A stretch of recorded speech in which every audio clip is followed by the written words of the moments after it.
Hi everyone, welcome back to Thrive with Sushmita. Today we will be diving deep into the exciting world of travel vocabulary. So why wait? Let's go to the airport.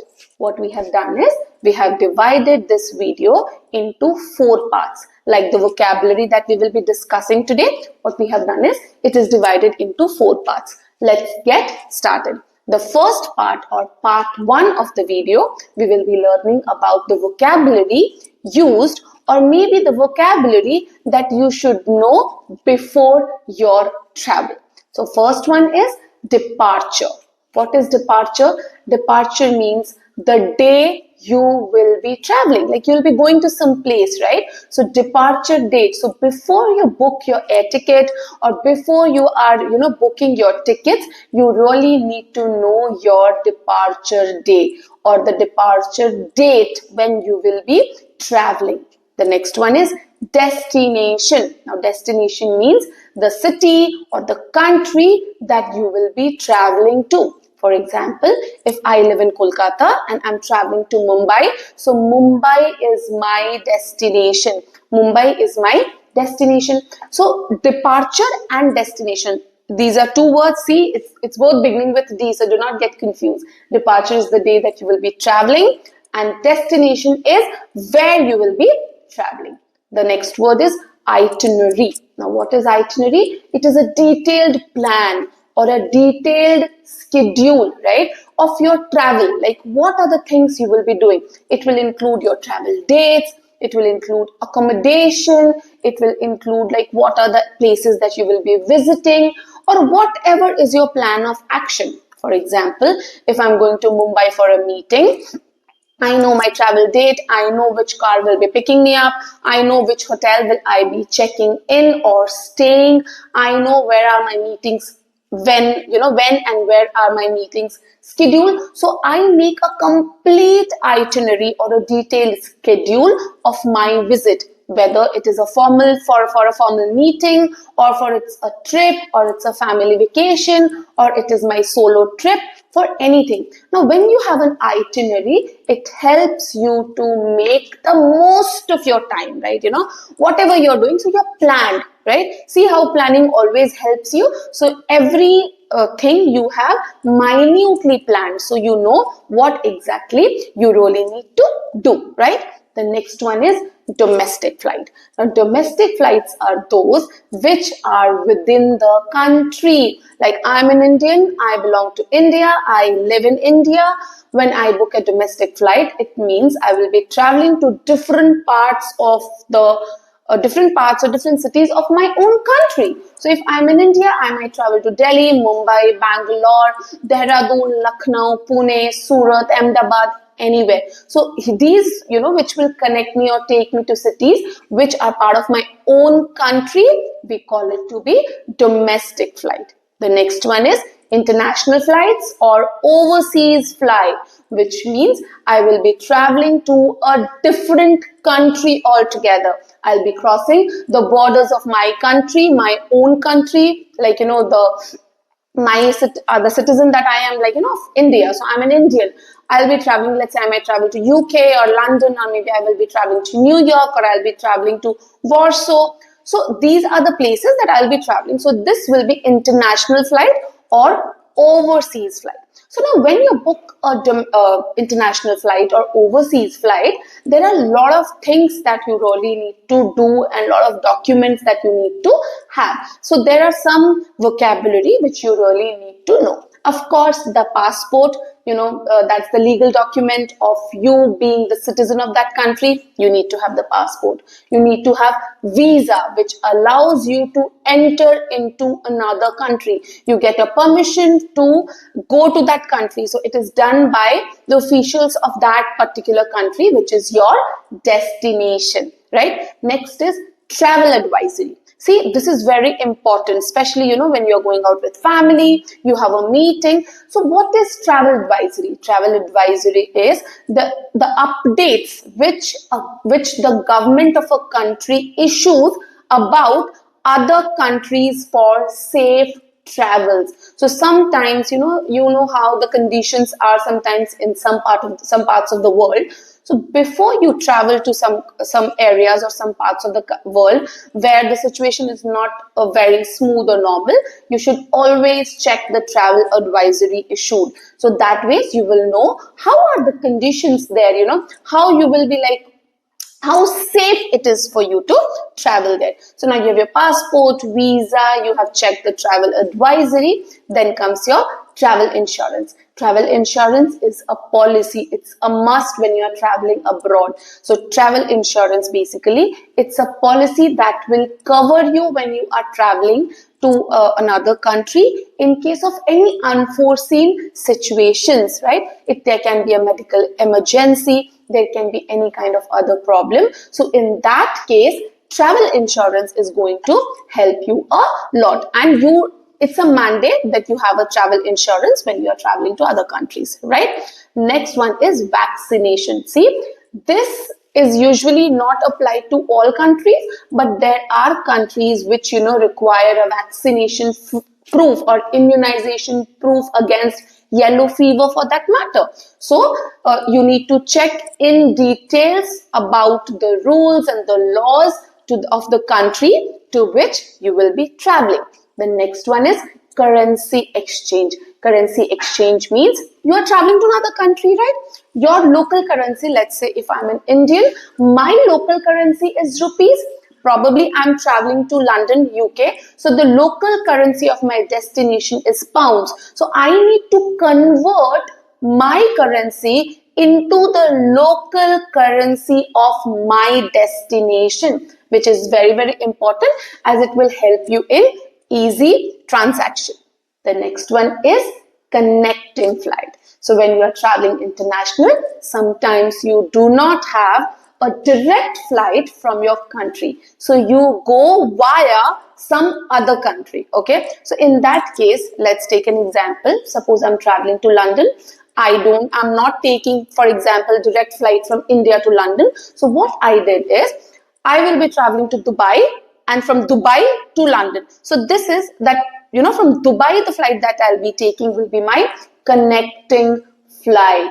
Okay. The next one is stopover or layover. So now when I'm traveling to London, I travel from Kolkata to Dubai, and from Dubai I will be hopping into the flight to London, right? So what the time period where I really need to wait for some time, that is called stopover or layover, where you can rest for some time, you can wait for some time. This is the waiting period, and it is when you're booking your flight, it is mentioned there like for how many hours or days the layover or the stopover will be there. The next one is red eye flight. Now what is this red eye flight? These are flights which you take or you catch late at nights and reach to your destination at early hours. Usually people do this to save time, right? So red eye flight are those flights which you take late at night and reach early in the morning or the wee hours to your destination. Now about the tickets that we buy. If we can have it in like the first class, the business class and the economy class. While booking your flight tickets or air tickets, you will be given these options. So these like the first class and the business class tickets, they are little expensive, and economy class basically is affordable. It falls, the pricing is reasonable. Now what is the difference basically in the first class and business class? It is usually in the front section of the plane, that the seats are wider and bigger and there's a lot of leg space and you're very comfortable. You will be getting a lot of amenities which will make your travel very, very comfortable, right? The next one is web check-in. Now this is become a very, very important part of your travel these days. Usually, like, after you booked your ticket and let's say your travel date is on 18th of January. Okay. So before your travel, now this has become like a rule where like before your travel, like 24 to 48 hours before your travel, you really need to check in online. You need to check into your flights online before you reach the airport to take your flight.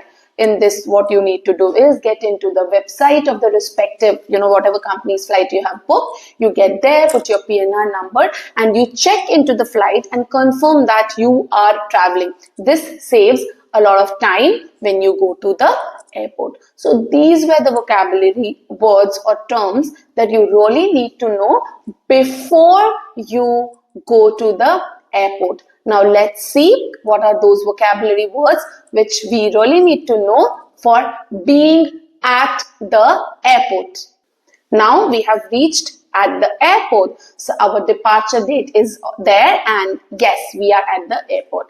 Now let us see the vocabulary related to, when you reach, when you are or reach or you are at the airport. To begin with, so when you came, like you reach the airport and you show your ID and ticket to the security personnel who is there, and you enter the airport, and then you directly go to the check-in desk or check-in counter, right, of the flight that you are taking. Let's say if you have booked a flight from a company X, so you go to the check-in desk of that X airline that you are, or the X airline that you have booked your ticket with.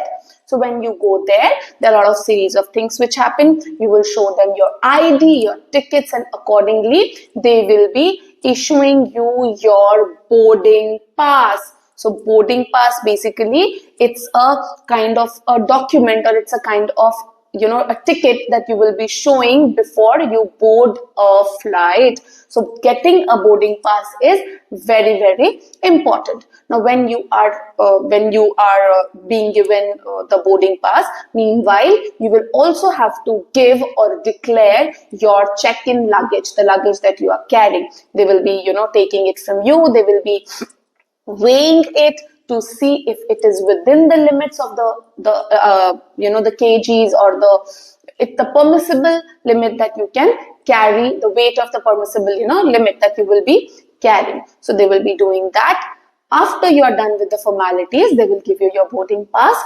When you are booking, like when you're talking to them, in case you have not already selected your seats during the web check-in, you can request them for a window seat or an aisle seat.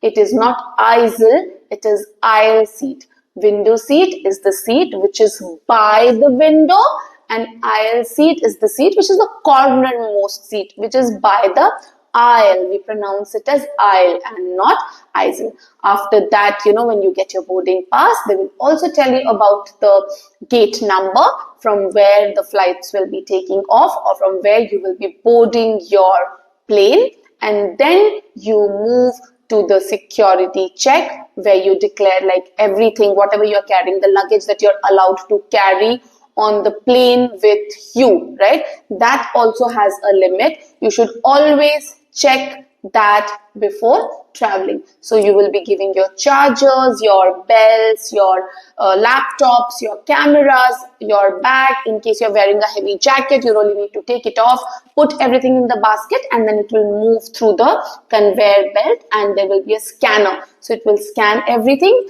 You will be scanned to check, if you're carrying anything which is not allowed or not permitted.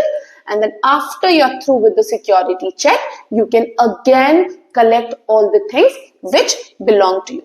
International passengers might also have to go through customs, like they check your belongings in case you're carrying anything illegal, or maybe anything that probably is not for your personal use. So after that process, you are through. You go to the other side, from where the flights will be taking off, and then you can go and wait in the departure lounge, which is the waiting area before you hop into or before you board your plane. Let's see this in a dialogue.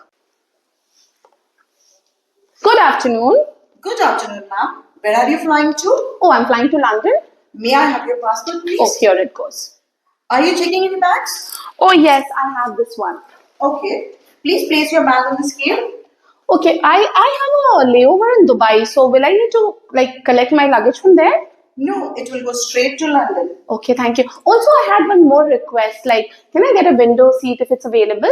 Well, ma'am, let me check if we have anything available. Please do that. Yeah, we do. Thank you so much. Here's your boarding pass and your passport. Okay. Your flight leaves from gate number 25B and will begin boarding at 14:45. Now you can proceed to the security check. Have a safe journey. Thank you so much. Okay, so now that you have your boarding pass, let's board the plane. So after you reach the gate from where your flight will be taking off, there's an area where you can wait for some time, right? Which is called the departure lounge, and we discussed about it. So when there's an announcement or you can see on the screen that your flight has started its boarding, usually the time is also mentioned on your boarding pass. You will queue up just before the gate, and slowly they will be giving you permissions, or they will be escorting, or they will be allowing you to get into the plane. Now if you are a first class or a business class passenger, you will be allowed to board the plane first, and then slowly everybody will be boarding the flight. Now as you reach inside the plane, you have boarded the plane, right? What are the things that you really need to know? There's an overhead cabin, which is just above the seat, where you can put your luggage which you are allowed to take into the plane. So that is called overhead cabin. There is a lavatory, which is basically the washroom that we would like to go. So in a plane, we don't call it a toilet or a bathroom or a washroom. We call it lavatory. So you can visit when you are allowed to. There are timings which the cabin crew will be telling you constantly that this is the time that you really need to be seated and you fasten your belt. So only when that sign is off, you can get up and you can go and use the lavatory. The next one is cabin crew. Cabin crew are all those members on the plane who are not the passengers. They are in uniforms, and basically they are there to help you, assist you, and make your journey comfortable, right? Next word is turbulence. Oh my god, I'm really scared of turbulence. Basically, what is turbulence? When you're flying high, it is the resistance which is offered by the air, right? It's because of the air, there are a lot of disturbances and the resistance when the plane is flying. So this time, so whenever you are flying, there might be some or the other kind of turbulence when you'll be like, oh, okay, don't worry, that happens. So there's nothing to worry much about it. But let me tell you, I'm very, very scared. The next one is, after you get down of the plane, you might have, or when you reach your destination, you might have a jet lag. So what is jet lag? It is the exhaustion or the fatigue which is caused because of the difference in the time zones. Like when you're traveling or flying to another country, the time zones are different. So then you might experience jet lag. Now let's see, we boarded the plane, we were in the plane, and now there will be landing. Let's see the vocabulary associated with it. After, now you land at your destination, you will have to go to the baggage claim. So you exit the plane and then go to collect your baggage. They will be telling you on which belt, from which belt you need to collect your baggage. So when you go to that particular conveyor belt, you will be seeing that all the baggages are moving and that you need to have that hawk eye to spot which is your luggage or the baggage, and you can collect your baggage from there. International passengers also would have to go through immigration, where they will be asking you a lot of questions, and as you have planned your trip well, you will have answers of all those, so there's nothing to worry about it. They might ask you questions like, what is the purpose of your visit? Like, why are you visiting? For how long you will be there? For a week or 2 weeks? Or when is the date that you are returning back to your own country? Where will you be putting up? Where are you staying? So all those things also they will be asking. And they might also ask if you have anything to declare. So in case you're having any valuables and you have everything, all the receipts and everything associated with it, you can definitely show them. And once you're done with your immigration, you are out and you can exit from the airport. And let me tell you, you have arrived at your destination, right? You're out of the airport and enjoy your trip, enjoy your work after that. So this was all about today. Keep learning, keep shining, and yes, thank you so much.